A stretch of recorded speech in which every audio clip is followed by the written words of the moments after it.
Chers amis, bienvenue à notre émission sur l'école du sabbat.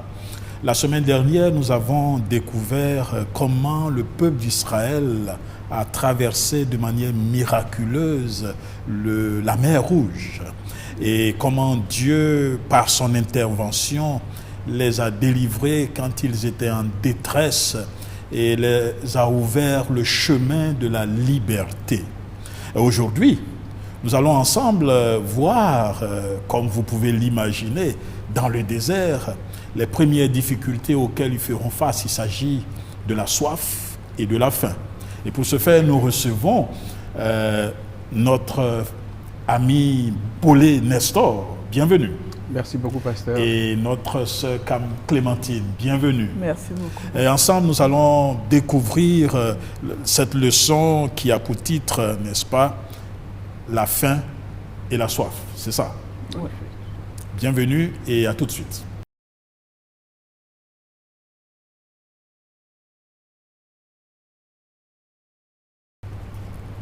Alors, je vais déjà vous poser la première question, qui est une question importante pour commencer. Le peuple d'Israël sort d'une délivrance miraculeuse, n'est-ce pas? Et Nestor, comment se fait-il qu'au sorti d'une délivrance aussi miraculeuse, quand ils font face à la première difficulté, il y a un problème? Il s'agit de la soif. Merci beaucoup, pasteur. En fait, c'est un problème qui est récurrent et qu'il ne faut pas négliger. C'est vrai que quelqu'un a dit il n'y a jamais eu de désert sans oasis. Il y a un problème fondamental qui se dégage. C'est vrai que le miracle a été opéré, ils ont traversé l'eau, ils sont sortis d'Égypte et tout ça. Mais et après, qu'est-ce qu'il fallait faire? Bien entendu, il faut manger, il faut boire. Et quand on a soif et quand on a faim, ce n'est pas facile de résister en tant qu'humain. Et je crois que c'est dû au fait qu'ils avaient oublié ce côté positif de la frappe, entre guillemets, de Dieu. C'est-à-dire comment Dieu peut opérer un miracle, quand il le veut, comment il le veut et où il le veut. Parce qu'ils voyaient devant eux un désert sans fin, où trouver l'eau, où trouver la nourriture. Humainement parlant, c'était un peu difficile. Et je crois que c'est ce qui a dû pousser, n'est-ce pas, cette humanité en eux, là, leur côté humain qui a surgi, oubliant qu'ils venaient juste, malheureusement, de traverser la mer Rouge, oui. Ce qui n'était jamais passé dans leur vie. Voilà. Et là c'est bien intéressant de voir cela. Alors là, ils sont confrontés, n'est-ce pas, à un besoin physique, là, la faim et la soif. Ça va être résolu, Clémentine? Oui, bien sûr, parce que nous avons un Dieu merveilleux, oui. Un Dieu pourvoyeur. Mais je voulais aussi mettre l'accent sur quelque chose ici, yeah. Parce que lorsqu'on voit, on lit l'histoire, c'est une histoire qu'on lit, c'est un fait réel. Mais lorsqu'on veut le ramener à nous aujourd'hui, on comprend réellement, parce que face à la faim et à la soif, on n'arrive pas à reconnaître beaucoup de personnes. Beaucoup de personnes perdent leur dignité face à la faim. Lorsqu'il s'agit de la nourriture ou même de l'eau, on voit vraiment la nature humaine. Donc c'est vraiment un point crucial. Et Dieu qui est sage, Dieu qui sait tout, il ne tente pas pour rien. Il permet des épreuves pour vraiment nous mettre en situation afin de comprendre en fait qui nous sommes en tant qu'humains et comment est-ce que nous pouvons compter sur lui. Donc quand je pense à la nourriture et je pense à l'eau, je me vois moi-même. Et ça m'interpelle. Si j'étais à la place des enfants d'Israël, comment est-ce que j'allais réagir? Est-ce que j'allais vraiment penser que Dieu, dans ce désert-là, pouvait trouver la nourriture? Parce que la réalité est que lorsqu'on regarde autour, il n'y a pas de vie. Comment est-ce qu'on peut avoir la nourriture? Et comment est-ce que moi, en tant qu'humaine, je peux croire que Dieu va pouvoir à ce niveau-là? Donc vraiment, c'est quelque chose qui m'interpelle personnellement et qui me montre aussi combien je suis limitée. Et voilà. Oui. Et pour revenir à ce que la question... Probablement avant maintenant, puisque vous êtes en train de toucher du doigt quelque chose de très important, le fait qu'on oublie aussi rapidement les bienfaits de Dieu. Souvent, face aux difficultés,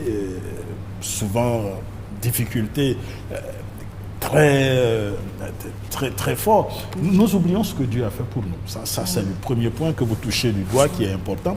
Et la deuxième chose que vous touchez du doigt, c'est le fait que souvent nos besoins physiques nous amènent à mettre Dieu de côté. Nestor, qu'est-ce que tu penses de cela? Je crois que c'est un point fondamental dans le phénomène de la maturation de l'homme même. Tu n'as pas à manger, c'est difficile. Tu n'as pas à boire, c'est difficile. Et ça, ils avaient oublié que ce dont ils avaient besoin ne pouvait provenir dans ce désert-là que de Dieu, celui qui a permis qu'ils traversent la mer Rouge, qu'ils sortent d'Égypte. Voyez-vous, mais une fois là, la nature humaine a prévalu, on a oublié le spirituel et on s'est dit, qu'est-ce que je vais faire? C'est ça le problème. La question, qu'est-ce que je vais faire? Voyez-vous, parce que si vous le permettez, allez-y. Il était que dans le désert, lorsque les serpents les mordaient, il fallait, quand tu es mordu par le serpent, regarder à ce que Moïse tenait dans la main. Ce n'est pas facile, pasteur. Qu'un serpent te morde sans que tu ne regardes au lieu où tu as été piqué, que tu regardes là-haut. Là-haut. C'était difficile. C'est une question de foi. Ils avaient oublié un tant soit peu que cette manne et cette eau qui venait, que Dieu devait leur donner, ils avaient besoin juste de cet mot. Moïse, où est ton Dieu? Nous sommes ici. Ça les a échappés. Voyez-vous, c'est comme le peuple d'Israël, le même peuple avec Samuel. Il n'y avait plus rien. Les enfants de Samuel se comportaient n'importe comment. Il fallait demander à Samuel, comme tu es vieux, et puis voilà, tes enfants ne se comportent plus bien, demande à Dieu de susciter un parmi nous. Nous voulons un roi comme ce mot-là. Nous voulons manger comme, nous voulons boire comme en Égypte.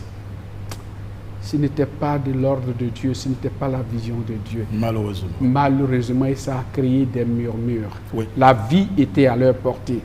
Le pain et l'eau. Il a dit, je suis le pain de vie, je suis l'eau de vie. Pourquoi ne pas crier à lui? Et nous perdons de vue quelquefois cette réalité-là.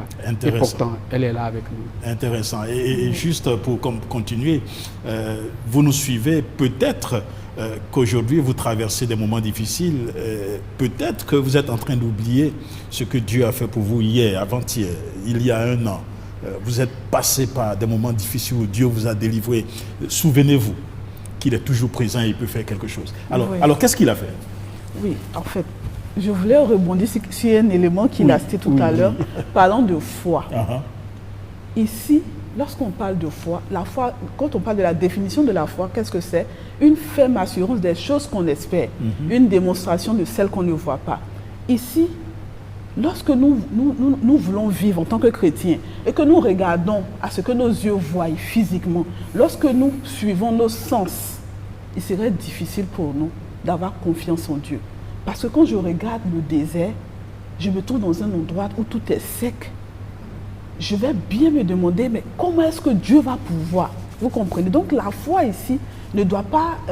la foi, c'est ce à quoi Dieu nous appelle en fait. On ne doit pas regarder à ce qu'on voit. Et comme vous avez dit tout à l'heure, les difficultés dans lesquelles nous nous trouvons, si nous sommes en train de regarder, par exemple, à la maladie qui ne fait que s'empirer physiquement, on voit notre état qui est en train de se détériorer, on va se demander, mais en réalité, comment est-ce que la guérison va venir? Mais lorsque je m'accroche à la foi, je dis, Dieu, j'ai un Dieu tout-puissant. Je ne regarde pas à ce que je deviens, mais je crois en ce Dieu qui est capable de tout. C'est là que je vais voir le changement. Donc, on ne doit pas vivre selon ce qu'on voit. Voilà. Et parlons de... On vit par la foi. Et donc, réellement, voici le peuple qui se trouve là dans le désert qui a faim et qui commence à murmurer. Il se demande comment est-ce qu'on va s'en sortir. Tout de suite, on oublie ce que Dieu vient de faire parce qu'on est dans la réalité humaine. Et voilà que Dieu, qui a toujours la solution, décide de donner la manne. La manne qui est un pain du ciel, comme on l'appelle, qui ne connaissait pas. Voilà. Et vous dites bien un pain du ciel. Un pain du ciel, oui. Ce n'était pas fait des mains d'hommes. Voilà. Et pour toute cette multitude-là, qui allait pouvoir avoir la force de travailler pour pouvoir nourrir tout ce peuple? Surtout qu'ils voyageaient. Voilà. Et donc, voici que Dieu pourvoit à leur nourriture en leur donnant la manne. Voilà. Et là, oui. Oui, très bien, il leur donne la manne. Oui. Pour nous aujourd'hui, puisqu'aujourd'hui nous savons que la nourriture représente quelque chose de très important. D'ailleurs, c'est par la nourriture que le péché est entré dans le monde. Ouais. Alors que représente cette manne que Dieu donnait au peuple d'Israël? Alors, la manne que Dieu a donnée au peuple d'Israël n'est autre chose que celui qui a dit « Voici ma chair, prenez, mangez-en et vous aurez la vie ». C'était Jésus lui-même. L'eau, c'était encore Jésus lui-même. Ils avaient oublié qu'ils étaient avec Jésus dans la course, dans la traversée. Et c'est là le problème. Le côté humain, quelquefois, nous surprend sans qu'on ne s'en rende compte. Mais si un temps soit peu, on peut avoir la force de crier « Mon Dieu, où es-tu? Mon Dieu », comme lui-même il a dit sur la croix, « Pourquoi m'abandonnes-tu » Je crois que ce Dieu-là va se révéler pour faire éclater sa gloire. Parce qu'avant de traverser la mer Rouge, il a dit à Moïse, ce n'est pas votre affaire, c'est mon affaire. Je vais faire éclater ma gloire au milieu de ce peuple-là. Effectivement, il a fait, ils ont traversé. Ils étaient là quand Moïse parlait. Aujourd'hui encore pour nous, nous sommes là, nous entendons, nous lisons, les gens prêchent. Malheureusement, ce côté humain-là nous dépasse. Et je crois que c'est ce que nous devons faire attention, n'est-ce pas, à la domination, au pouvoir, entre guillemets, de ce côté humain-là. Le donner entre les mains de Dieu. Nous confier totalement à Dieu, quelle que soit la difficulté, quel que soit le problème, parce qu'aujourd'hui, il y en a beaucoup. Et nous devons vraiment faire attention. Faire attention. C'est merveilleux. Et allez-y, Vincent. Oui, aussi, la manne ici, en dehors du Christ qui a le pain de vie, bien sûr.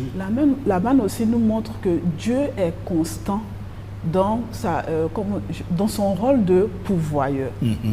Parce qu'on pense souvent en tant qu'être humain limité, nous pensons que Dieu ne s'occupe que des choses spirituelles. Dieu ne veut que me voir en train de prier, chanter, peut-être évangéliser. Mais le même Dieu qui se plaît à me voir prêcher, se plaît aussi à me voir en train de manger, parce que c'est lui qui a créé la nourriture. Et donc Dieu pourvoit à nos besoins, pas seulement les besoins spirituels, mais aussi nos besoins physiques. C'est super. Voilà. C'est merveilleux. Alors, dans cette expérience de manne, qui était d'ailleurs donnée chaque jour, Dieu a donné une leçon sur une observation particulière que le peuple devait faire en symbole. Oui, tout à fait. Il a dit, vous en ramasserez tous les jours, mais le sabbat qui est le 7e jour, personne ne devra sortir. Et donc, à chaque jour, comme on le dit sur Fils Appel, il devait ramasser depuis le 1er jour jusqu'au 6e jour, disons au 5e jour, une portion. Mais le 6e jour, il fallait ramasser une double portion pour la garder pour le sabbat. Là encore, malheureusement, certains, comme la Bible le dit, n'ont pas cru en Dieu. Vous savez, c'est très dangereux. Ils ne savaient même pas comment la manne faisait pour tomber dans le désert. Ils prenaient, ils mangeaient. Et celui qui a donné la manne, qui a dit à son serviteur Moïse, je donnerai la manne, leur dit, attention, le sabbat, il ne faut pas aller, il ne faut pas sortir, parce qu'il a dit, c'est le signe auquel on reconnaîtra que vous êtes mon peuple et que moi je suis votre Dieu. Il n'y a pas de contraire à cela. Et le temps qui est utilisé ici, c'est le présent de l'indicatif. Il n'y a pas de contraire à ça. Vous êtes, je suis. Il avait dit, n'oublions pas, je suis celui qui suis. Et c'est une phase de la vie du peuple d'Israël. Mais ramenons cela à nous aujourd'hui. La même chose existe. Dieu a dit, observez pour que je sache, à ce que je sache, bien sûr, pasteur, c'est l'un des commandements où il a dit, c'est à ce signe-là qu'on reconnaîtra que je suis votre Dieu, le sabbat. C'est très spécifique et spécial. On devra faire beaucoup attention. Généralement, les gens pensent, non, mais comme c'est Dieu, je sais que Dieu, il est bon, il ne peut pas. C'est normal, mais quand il a mis point final, c'est le point final, on ne peut pas le déplacer. Et là, les gens encore, ils n'ont pas pu résister. La manne venait, ils en mangeaient, mais ils ont pensé qu'en prenant une double portion par jour, ils pouvaient, mais ça pourrissait. Et là, ils n'ont rien compris. Le 6e jour, au lieu d'en prendre, voyez-vous, c'est ce qu'ils ont fait. On vous dit, prenez une portion chaque jour. Ils vont en prendre 2. L'autre se gâte, la deuxième se gâte. Le jour suivant, on leur dit, prenez 2 portions pour ne pas sortir. Ils en prennent une portion. Et c'est là qu'ils sortent pour aller ramasser. Voyez un peu l'homme que nous sommes. Il veut faire le contraire de ce que Dieu dit de faire. Il teste Dieu pour voir si Dieu est vraiment Dieu. Mais il est Dieu. Il dit, je suis celui qui suis. Oui. Voilà, il n'a pas de commencement, il n'a pas de fin. C'est super. Selon les Saintes Écritures. D'accord. Ouais. Oui. Je suppose que tu veux réagir également. Oui, par rapport à la manne, c'est vraiment... c'est une grande leçon pour nous. En réalité, il y a plusieurs leçons. Oui. C'est une leçon de foi, d'obéissance. Mais essayons de voir un peu. Durant la semaine, Dieu donne la manne. Bon, il donne la manne chaque jour. Évidemment. Réellement. Mais cette histoire de manne nous permet de voir chaque jour des miracles. Vous comprenez? Donc, du 1er au 5e jour, Dieu a dit de prendre seulement la portion du jour. Hein, il faut pas prendre, parce que nous sommes humains et nous arrive souvent de vouloir pour aujourd'hui et pour demain et pour après-demain. Mais Dieu nous apprend ici que, en nous disant de prendre, en disant aux enfants d'Israël de prendre la portion du jour, c'est pour dire que vous devez compter sur moi chaque jour. De la même manière que j'ai au pouvoir aujourd'hui, vous devez compter sur moi pour demain. Donc ceux qui prenaient la double portion, comme il a dit, ils voyaient que l'autre s'infectait, il ne pouvait pas manger. Maintenant, le même Dieu qui dit, en fait, la même manne qui s'infectait lorsqu'on prenait en double quantité, il se trouve que lorsqu'on arrive au 7e jour, d'abord au 6e jour, Dieu demande de prendre la double portion. Voilà. Maintenant, la même manne qui s'infectait pendant les 5 premiers jours, mais au 6e jour, ça ne s'infectait pas. Ça ne s'infecte pas. Qu'est-ce qui se passe? Nous voyons ici une grande leçon d'obéissance et nous voyons notre Dieu comme celui qui est capable de tout. Il pourvoit la même nourriture et il vous dit au 6e jour, prenez pour les 2 jours. Mais eux, peut-être, ils se disent que, bon, puisque les autres jours, quand on prend, ça s'infecte là, c'est pas la peine. Est-ce qu'il ne s'est pas trompé? Mais notre Dieu ne se trompe pas. Et nous voyons encore un miracle de Dieu qui conserve la même manne. Et le lendemain, qui est le sabbat, le jour du repos, il dit que personne ne doit sortir. Certains sortent encore pour aller voir. Et ils vont, qu'est-ce qui se passe? Ils ne trouvent rien, il n'y a rien. Donc c'est une leçon d'obéissance et de foi. Super. Il faut avoir foi en Dieu pour chaque jour. Et le même Dieu est le même aujourd'hui aussi, qui pourvoit à nos besoins chaque jour. Il ne faut pas s'inquiéter, il est capable de tout. Moi, c'est super. Et là, vous avez bien conclu là, hein, parce que Dieu lui-même dit, je suis le pain de vie. Oui. Et non seulement le pain spirituel, mais aussi le pain matériel et physique. Et finissons cette partie-là avec l'eau également. Que représentait l'eau, puisqu'il avait aussi donné de l'eau. Il a donné de l'eau, tout à fait. Il a donné de l'eau, Dieu a donné de l'eau, tout comme il a donné la manne. On ne peut pas manger sans boire. Voilà, comme on dit, on peut boire. Mais si on mange sans boire, je crois que scientifiquement, ça peut donner quelques problèmes. Et l'eau représente, l'eau sortie du rocher, bien entendu, il représente le Christ. Il a dit, je suis l'eau de vie. Et c'est pour ça qu'en parlant de cela, l'apôtre Paul, dans 1 Corinthiens chapitre 10, verset 4, a bien défini que ce rocher où nos pères ont bu symbolise Jésus. Voilà. Et tout comme ils n'ont pas eu foi, l'eau qui est venue ici, n'oublions pas encore, je vais un pas en arrière, que tous ont traversé la mer Rouge, signe de leur baptême, comme l'apôtre Paul le dit. Et l'eau qui est là, qui symbolise Jésus, représente, n'est-ce pas, la présence de Dieu en eux, de façon constante. Et ils ne devraient pas, n'est-ce pas, considérer cette eau comme une eau naturelle. C'est vrai qu'on la boit, c'est naturel, mais le symbole caché derrière cette eau, c'est la présence de Jésus constamment dans nos vies. C'est pourquoi, devant les difficultés, tout comme ils levaient les yeux en haut pour voir le serpent d'airain que portait Moïse, nous aussi, nous devons lever nos yeux. Seigneur Jésus, où es-tu? Me voici. Où es-tu? Me voici. Et il répond. Le problème, on pense que Dieu, il est comme nous et que s'il ne répond pas, comme on le veut, on s'affaisse, on se demande, ah, pourquoi moi Dieu? Mais ce n'est pas parce que j'ai un problème que Dieu n'est plus Dieu. Ce n'est pas parce que je traverse des difficultés que Dieu n'est plus Dieu. Bien au contraire, dans la traversée de ces difficultés-là, dans ces troubles qui sont sur mon chemin, je devrais pouvoir compter sur Dieu, le seul capable de me délivrer de tout cela. C'est super. Il est le seul. À part lui, personne. Tous C'est super. les autres efforts qui sont faits, ce ne sont que des efforts éphémères qui ne peuvent pas durer, qui ne peuvent pas me satisfaire. Très bien. Alors c'est merveilleux.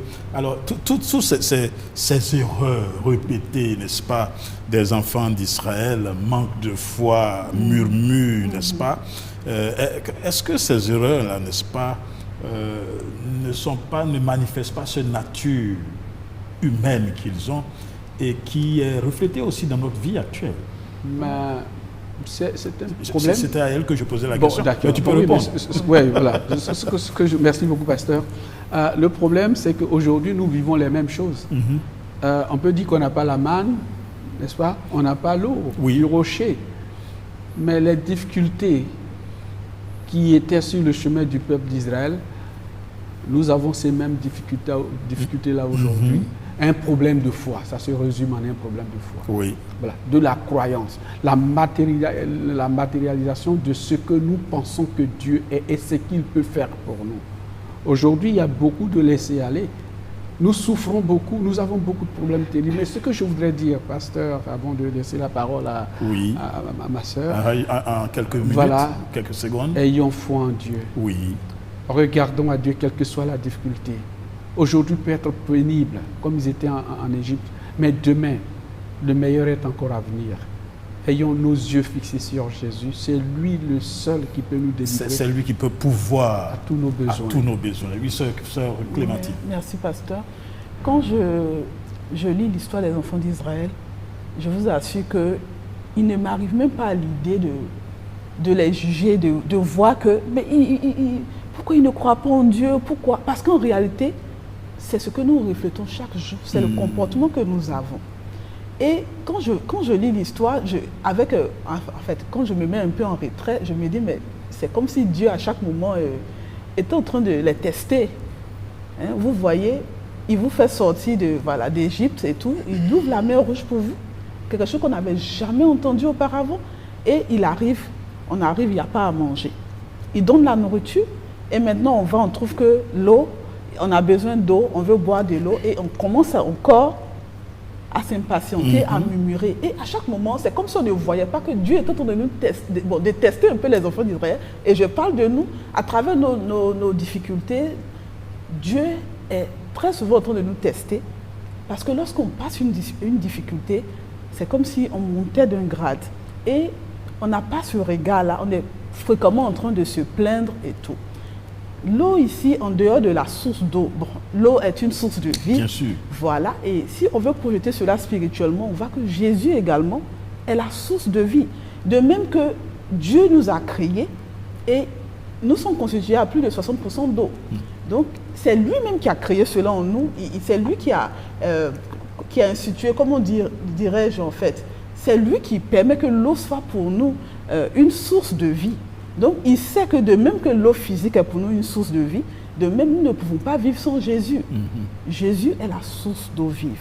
Donc, si nous comprenons bien l'histoire des enfants d'Israël, nous allons comprendre que Dieu voulait juste leur montrer là que, de même que sans eau, même si vous avez mangé, qu'il n'y a pas d'eau, c'est comme si vous n'avez rien fait, c'est comme si vous n'êtes pas vivant. De cette même manière, si Jésus-Christ n'est pas avec vous, c'est comme si vous êtes mort en fait, quoique vivant. Exactement. Donc la présence de Jésus est primordiale et indispensable pour nous, aussi bien que nous avons besoin d'eau pour vivre. Pour vivre. Oh, la leçon de cette semaine, je la trouve très pratique, hein, parce que dans la réalité, il nous arrive d'avoir ces besoins physiques qui nous font oublier le besoin spirituel.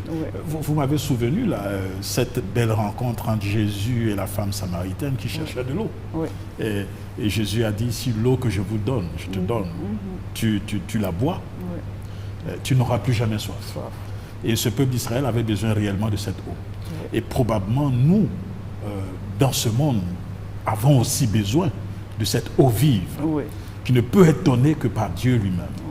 Et qu'est-ce qu'on peut dire en conclusion, juste en quelques secondes, de cette leçon importante? Oui, vu la leçon, je crois que nous sommes tous appelés à nous laisser guider par l'Esprit de Dieu. Oui. Mais pour que cela arrive, il faut la lecture de la parole de Dieu, il faut lire la parole de Dieu et il faut être en contact avec Dieu. C'est ce qui va développer notre foi. Comme la Bible le dit, ce qu'on entend, la foi vient de ce qu'on entend et ce qu'on entend vient de la parole de Dieu.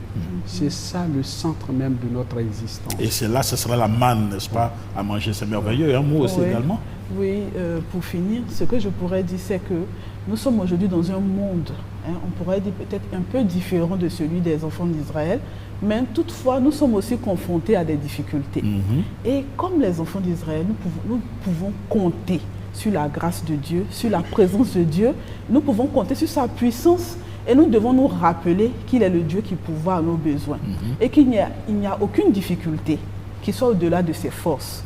Dieu est présent à nos côtés, faisons-lui confiance et nous allons voir que notre vie ira de mieux en mieux. Heureusement, chers amis, que nous avons un Dieu qui pourvoit à nos besoins et il est toujours prêt à pourvoir à nos besoins, à tes besoins. Peut-être qu'aujourd'hui, il y a quelque chose que tu recherches, que tu ne trouves pas, mais Dieu est prêt, n'est-ce pas, à te donner ce dont tu as besoin, comme il a fait aux enfants d'Israël, malgré les difficultés. Si vous permettez, nous allons terminer par la prière. Oui. Nestor, est-ce que vous pouvez prier pour nous? Prions. Notre Père, béni sois-tu au nom de Jésus pour cette grâce. Merci pour ta parole. Permets-nous de la comprendre afin de la vivre pour que par elle nous ayons la vie éternelle.